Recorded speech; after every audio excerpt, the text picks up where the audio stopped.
saying bye to all the lies and all the times you cried, saying that I wasn't right, yet I was right by your side. You manipulator, playing games, your friends commentators, and I don't know what you say about our private conversations, but it's got them hating. Thanks to all the rumors you be claiming. It's cool, I'm done with you, so they can throw you a celebration. You gon' hate it when you see me with somebody living better. I'm trying to tell you that me just doing me gon' have you jealous. Well, I'm tired of all the lies and all the times you cried. Welcome back to the program, folks. It's Friday, December 6th, 2024. And no, I'm not wearing a University of Florida Gators kit. I'm wearing Boise State University kit, the orange and blue, in recognition of, let's see how the sound is. Blue in recognition of, let's see. That sounds all right. In recognition of the ladies from the Boise State volleyball program who forfeited their chance at volleyball glory and a national championship by refusing to play against a biological male. So, here you go. Ordered and delivered. Boise State, standing up for women's rights, as am I. All right, there you go, folks. We will not tolerate this nonsense of women's rights being eviscerated by leftists. So, there you go. My newest kit. It was a bargain. This was only $29. I mean, in today's world of buying sports memorabilia and sports clothing, that's a pretty good deal. Courtney says Brigham Young's principal team as well. Okay, well, I didn't see Brigham Young forfeit any games. Courtney, did they forfeit a game? I missed that. I think 5 teams forfeited games against them, but forfeiting a game during the season can be costly, but forfeiting a game in the semifinals cost you a championship, which Boise State was poised to win. So congratulations to the ladies from Boise State for standing up for women all over the world. We will not tolerate this garbage. All right, so let me say hello to everybody in the chat. I hope you enjoyed Giselle there with Burjol to get us started there. So Charles Van Alsten, the voice of reason, is back. Charles and I had a modest disagreement about some policy discussions yesterday, and it's good to see that adults can have a conversation and get along still. George is in from Heckput. Liam Minar and Gerhard Steenkamp, did you see what they're selling at Baltimore airport shops? I did not. What are they selling at Baltimore airport shops? I've not been to BWI in some time. Erica, hello to you. Teresa Kleinmont. Teresa, how's it going? And then... well, you've got the Galaxy Trees. You've been with it for so long. You've got the ultimate level. I wonder if I can create new levels and membership icons. I'll see if I can do that. Chris Dennis here. Welcome, Chris. Courtney's in from San Diego, one of the most beautiful spots in the world. Unfortunately, it's full of lefties.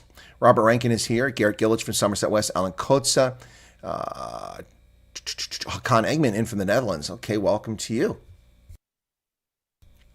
Christo Els is here. And Shawnee Gross. Hey, Shawnee. How you doing there? All right. With your avatar, because it's so small, the yellow background really makes it pop so I can see that your face is there and your lovely hair. Art Precision is back once again. And I think I've covered everybody except Pablo Charlie, who I now see, the voice of reason. He's laughing about Charles being the voice of reason. Pablo, have you ever met Charles? You ever met Charles in person? I've met Charles in person. He very much is a voice of reason. There you have it. All right, folks, it's Friday. Man, it's like this mustache driving me nuts today. It feels like it's going up my nose, but it's not. It's just an illusion. I need to do something about my face. Get a facelift. Welcome, everybody. Okay, so did anybody catch my video last night on @RealChrisWyatt where I played back the following? Okay, you're going to listen to this. This is just insane. This is at the House of Representatives hearing on the Trump assassination task force hearing at Congress yesterday. This is just, where the heck we at? Come on, get over. Where's this damn thing at? There we go. All right. It's just crazy. So we're going to listen to it. Yeah, Garrett, you heard it. We're going to listen to a couple minutes of this, and it's going to blow your mind, folks. It's going to blow your mind. Are you ready to have your mind blown? Are you ready to have your mind blown? Well, get ready to have your mind blown because this is going to blow your mind. All right, listen to this shouting match. Okay, this time I won't talk. I'm just going to listen to it. What happens is the acting director of the Secret Service, someone whose name you should never even know because it's not classified, but why would you know the Secret Service director? It's a clandestine, quiet service. It's meant to protect about 44 people, and that's its sole responsibility. So you really shouldn't know who they are. But when you know who they are, that means they've cocked up something. We discovered who Kimberly Cheadle was, a diversity, equity, inclusion hire who was not up to the task and nearly got the president murdered. And her replacement was her deputy, who is also not up to the task, a guy named Ron Weasley. I mean Ron Rowe, not Ron Weasley. So yeah, so let's watch this, folks. You are just gonna, if you haven't seen or heard this, it's going to shock you.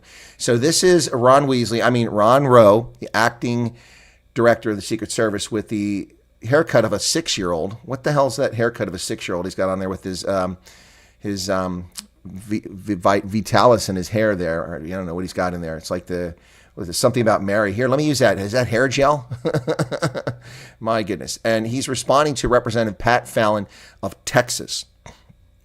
Listen as they get into a shouting match when this guy puts up a photograph of him. They have a photograph of him where he's at a photo op trying to look like he's important when no one should even know who he is. He shouldn't even be there. So watch this. This is just going to blow your mind. Okay, here we go. All right. Most senior member of the Secret Service. You could have gone. And I was managing from here the crisis. We actually So you didn't go. dispatched. Got it.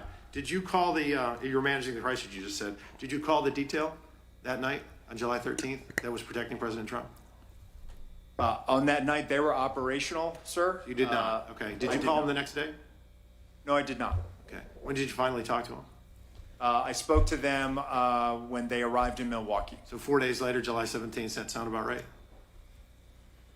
Yes, sir. Okay. So you waited 4 days. And when we were talking earlier, a couple months ago, this is an epic failure. We all agree on that. And instead of really focusing on the egregious errors and correcting the incompetence and improving the doctrine and changing the culture, there was a massive appropriations request. We know that you have 8,000 employees. We know that they have a $3.1 billion budget, and you asked for $2 billion additional dollars. What sticks in our craw is when we report to our constituents, we have to say, hey, this federal agency failed epically, and then they wanted to almost double their budget. How much would it have cost to put one command post instead of two? Or cordon off the damn AGR complex, 17 acres, that would have cost $2 billion. And in fact, with caution tape, signs, posts, and stakes, it would have run about $410 because we ran through it. Let's add it down to zero. Say it's $4,000. It's not $2 billion. So I got another question for you. Do you recognize this photo?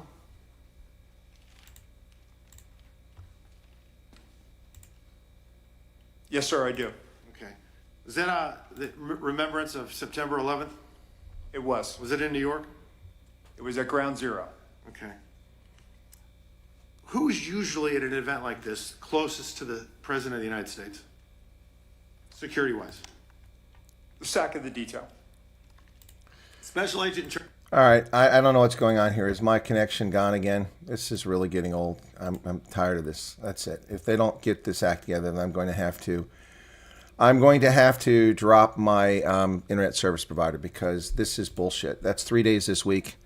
I've had enough of their garbage. Wow.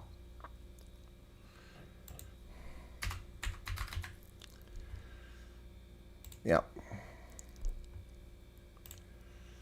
Unbelievable. So if you're there, if you can hear me, yeah, I'm trying to see what my internet connection speed is, if that's the problem. I've paused the video because this is getting really, really old. I don't think it's YouTube. I think it's Comcast. You're right, Christo. I think it's Comcast. So I'm testing it. My download speed is fine. And I'm getting 2.6 megabytes per second right now. I've had enough of this. Every frickin' day at 11 o'clock. Every day at 11 o'clock this shit happens. Wow. I've had enough of this. Every day.